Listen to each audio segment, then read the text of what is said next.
16.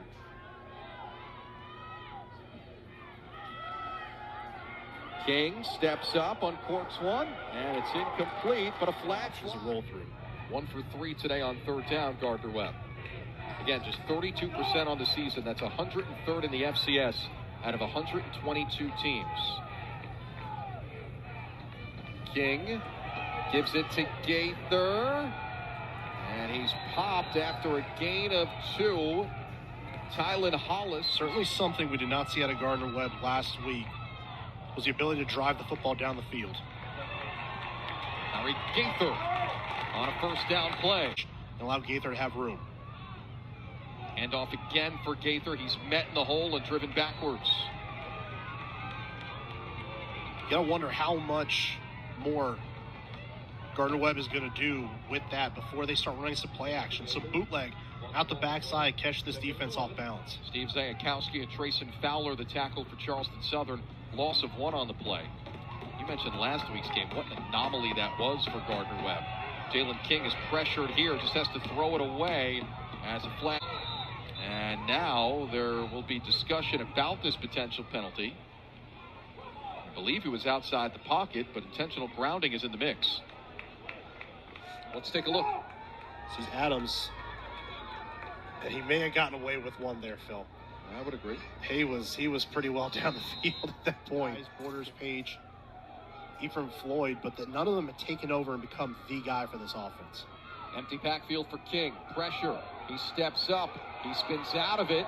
King is on the move, and he's dragged down from behind at the 35-yard line. Now it's just evened out, but neither offense able to do much. How much of those first 2 drives that stalled out, one in the red zone, one on the fringe of the red zone for Gardner Webb, that led to 2 field goals, how much do those loom large? Jalen King dives down over the 25-yard 10 game at that point, so it certainly hangs over their head, but if you're this Gardner Webb offense, you got to understand, you got to keep rolling. Gaither tries to get the edge, still on his feet, and is out of bounds at the 35-yard line. That'll move the chain. Gaither motioned out to the slot left. Pressure coming for Charleston Southern, and King can't get out of it. Hit and held onto by Steve Zayakowski. That's at least the second time in this game where they have brought pressure from depth. They don't have those guys up at the line of scrimmage. They're delaying the blitz. Zayakowski comes delayed. There is no one there to block him. It's a one-on-one matchup. King has to make a miss and can't shake him that time. Second to down. find his receivers down the field. Right now, Charleston Southern's pursuit has been relentless to him, not allowing him to find those open windows after he escapes. Third down and 13. Pressure. King eludes it, steps up, throws it, and it's intercepted. Intercepted by Trayson Fowler, and he's got a long way to run down. I understand you want to make a play. He steps up, evades a lot of pressure.